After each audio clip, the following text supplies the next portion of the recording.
Hey guys, if you liked the video, make sure to like and subscribe. Appreciate you. Now let's get to it. Alright, what's up guys? Average Gamer signing on back with another video. Another unscripted video. I want to kind of talk about some discourse that's been going on in the fighting game community in regards to balancing and patching. When to do it, how to do it, and all of that. I believe MK1 recently had a balance patch. Haven't picked that game up yet. Hopefully I'll get it soon. Working on a couple things, but that kind of sparked discourse because obviously the game has pretty much been out, it came out in September, so probably like 2 months, I think. Did it come out in September? I'm pretty sure it was September. Anyway, and then we have Street Fighter 6, the next biggest fighting game of this year. That came out in June, and we are, 4 or 5 months into that games? And no patches. Matter of fact, they have made it pretty clear that we probably won't get a patch until like a year after it releases. I'm pretty sure they said a year. So yeah, this definitely sparked discourse around how to patch games, when to do it. And I kind of just want to throw my hat in the ring. I think it's pretty interesting. I think there's a lot of varying factors.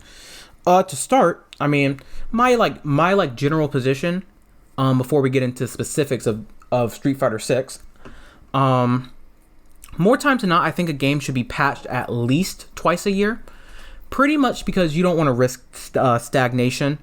By the way, when I say patch and balance, I'm kind of using those terms interchangeably. What I mean like balance patches, like changing the characters, any like system mechanics, things of that nature. Obviously, if there's like bugs or glitches, like patch that immediately, as soon as possible. Particularly when it comes to character balance patches, though, I think at least 2 times a year. And more times than not, I think it should be one of them. In my opinion, should be after Evo, just so we're not in a situation where we're patching the game right before like the most premier tournament. Actually, I would not like the game to pass during like any tournament, before any big tournament like Evo, Combo Breaker, CEO, things like that. But obviously something's gonna have to div, but I think that's a solid baseline. So at least 2. In my opinion, 3 a year is probably the best. Just because, again, I think it just goes to stagnation. I think people are already kind of getting sick of Street Fighter 6. I mean, granted, the whole last game was better than new game. That happens all the time. But I think for Street Fighter 6 in particular, we're getting to that point because the game is just not changing. I think for a lot of people, the first thing they go to is to say, well, we want the meta to evolve, right? And we don't want to patch the game constantly, because therefore like nothing's going to mean anything, nothing's going to get developed, things are in a constant fluctuation. And I think this is definitely an argument. Again, I only think games should be patched 2 or 3 times a year, well, fighting games in particular, for that very reason, because metas evolve. But I think the important thing to note is that metas and the evolutions of metas never stop. I feel like when people make the argument I mentioned earlier, they imply the implication of this language is that you should patch games when the meta stops evolving. But the meta never stops evolving. It only gets to a point where the evolution that happens is small and it's relatively unimpactful. And I personally would argue we're pretty much at that point in Street Fighter 6. I mean, the game's been out 5 months. Major meta shifts? I mean, we found out that Dawson was actually pretty good, but it was more so a you should sing with him. Chun-Li kind of rose up people's tier lists. But other than that, I think for the past month and a half, 2 months, the meta has, really hasn't changed much. Again, evolution always happens. It's just what's small and what's impactful. I don't think there's been many impactful meta shifts or meta evolution for the past month or 2. I think every top tier has remained top tier. I think we're looking at JP, Ken, Luke, Guile, Jury, Cammy, DJ, Blanca, characters like that as the best characters in the game. Chun-Li as well. And so if there's 1 week it's Guile top 5. Oh, wow, he gets slotted out of top 5. Now DJ's top 5. For me, I don't think that's impactful, and I don't think it's that big of a deal. A character going from top 5 to top 6 is not, for me, is not that big. Especially because once you get after JP, Ken, and Luke, I think most of the characters of the rest of the top 6 or 7 are actually relatively close. So I don't think the evolution that's happening there is big or impactful. Same thing with the lower tiers, like Geef, Lily, Manon, like these are some of the worst characters in the game. And they have pretty much remained that way. I think Manon has gone increasingly down over time, but other than that, one other argument that I've heard is just Capcom, and this is something that I think does have merit. Capcom wants to wait until all the DLC of Season 1 has released before they make any big changes.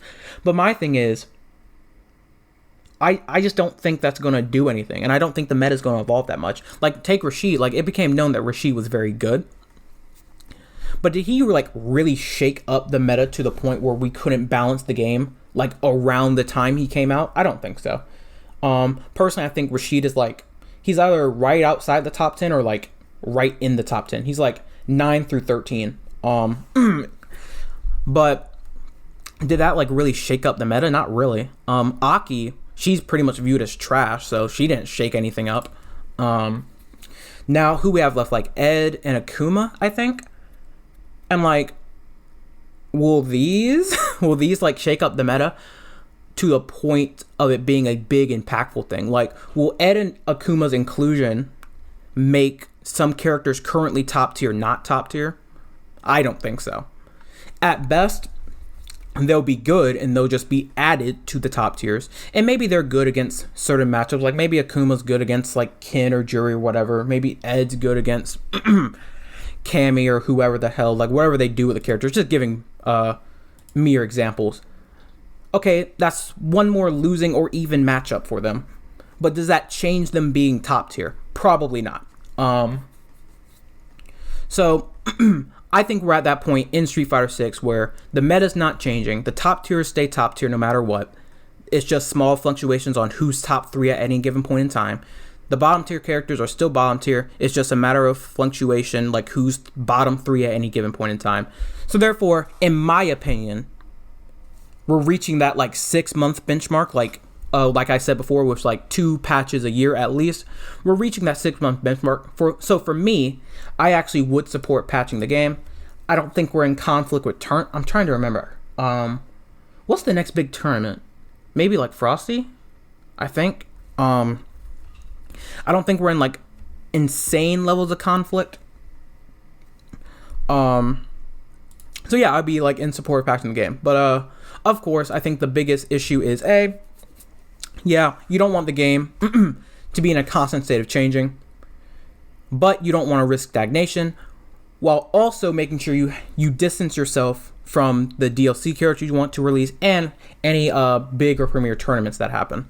I think the best comparison for that last one would be something like Pokemon, if any of you guys are into that, where we had a format change like a month before the big world tournament, Pokemon Worlds. And a lot of people weren't happy about that, man.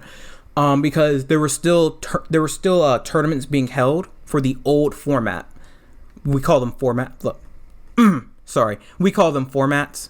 Just think of them like balance patches or game states or whatever, or metas. I guess that would be a better, more accurate term. So there's still tournaments being played in the old format.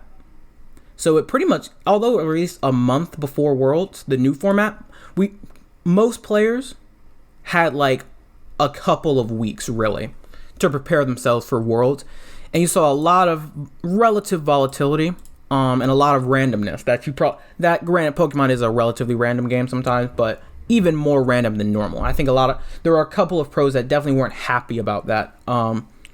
Because they had to get used to a whole new format in only a couple weeks. So you definitely don't want that situation happening. But I think it's a insane balance act that I don't think Capcom is doing correctly. I would be for patching this game, honestly, probably right when the 6-month date hits. Because nothing is happening right now. And for me, at least... you've seen the channel, I actually haven't uploaded Street Fighter 6 vids in a while, primarily because I got kind of stagnant in the game. I'm trying to hit a wall. I kind of hit a wall, and I just kind of stopped. Granted, I was doing other things. I've been playing through SpiderMan, playing through some nostalgic games. Y'all see those on the channel. But overall, like, when I stopped playing, I kind of got to a point like, okay, this game is just drive rush galore and constant guessing. Like, even in the games like I was winning, I always felt that I was just guessing better than my opponent, which is like, for me, I don't feel like rewarded for my work or getting into the lab. Like, winning a game off a throw loop is kind of just like, okay, you know, like winning a game off of a whiff throw from my opponent because I shimmy them. Like, that's not, for me, that's just not rewarding. I don't feel rewarded as a player. It's just not fun for me either, even when I win, but especially when I lose. So I kind of had to take a break from the game. Granted, I kind of hit that barrier with every fighting game, but I think for Street Fighter 6, it was more because of the state of the game than it was just my personal patience. So I definitely support patches. I would say for a game like Street Fighter 6 that is so heavy on its system mechanics, I would argue 3 times a year. I think it actually should be more than the 2 times, than the 2 time minimum that I set for games, generally speaking. Because again, you just really don't want to risk stagnation in a game like this. Because we are in the information social media age, metas evolve very quickly, quicker than they ever have before. It's not going to take 3 months for a meta to evolve. It's not going to take 3 months for people to find out what's good. It's not going to take it's just not going to take that much time. Like remember back in like the arcade era, like, yeah, it took borderline years. Like, even with some of those like old school games like on Fight Kit now, like, we're still finding new things. And it's just because those games were old and information couldn't circulate. But now, like, we know pretty much all the tech. And as soon as someone figures out tech, they post it on social, or even if they don't post it on social, someone else that sees it through replays, they'll post it on social. And now everyone knows about it. And that happens constantly for every character, for every matchup. And in a matter of a month, like, pretty much we were of universal opinion. Yeah, JP's one of the best in the game. Yeah, Kent's one of the best in the game. Yeah, Gao's completely nuts. Yeah, Luke is nuts. Jury's nuts. Best drivers in the game. Kami's dive kick, insane. Like, we got that sense in like only a month. And granted, I'm not calling for them to pass the game in a month, right? They could have waited, and I think they should have, because if they didn't, we probably would have known Chun-Li was going to be higher. We probably would have known Dawson was going to be more and more insane. But I definitely think there's a balancing act to be had here. I definitely agree with most people that it's time for a patch. It's time for a shakeup. The strong characters of this game, I don't know why I said the strong character. The best characters in this game, I think the disparity between them and the worst is not the most wide I've ever seen in the game, but it's wide enough that makes some matchups not borderline unplayable, but like such a complete drag to go through, which is not fun. It's not engaging. The system mechanics as well only contribute to this problem. And I think more and more, as more and more time passes, it's going to get worse and worse, or it's just going to stay the same. But if it's going to stay the same in a bad state, it's only going to lead to more and more problems down the line. And again, I don't think adding Ed and Akuma are going to change that. At best, they're both top tiers. Okay, well, now we'll just slot in Ed and Akuma into S tier. Okay, so be it. Maybe like a couple of them are good against some of the top tiers, but I think it's an easy bet that they're probably at best going to go even with a lot of the top tiers, barring them getting crazy stuff, and especially seeing how Rashida and Aki are. And then at worst, they're like mid or low tier, which in that case, like, nothing changes again. Like, unless you think that the worst characters in the game get even worse, which, like, that's not like being bottom 1 and then being bottom 0 as if you don't even exist in the game at all. Like, that's not a big change, at least to me. But yeah, man, I think it's definitely time for a patch. Sadly, Capcom seems to be out their own priorities. Granted, I get where they're coming from. I just disagree. Definitely been enjoying the discourse. I think a lot of people have some great takes on this. Just wanted to get my thoughts out there, because as I thought it was a very interesting conversation. So, yep, that's going to do it for this video. I hope you guys enjoyed. Like and subscribe if you did. Let me know your comments down below as well. Love to get a conversation going as always. And yeah, see you guys next time. Average Gamer signing off. See ya.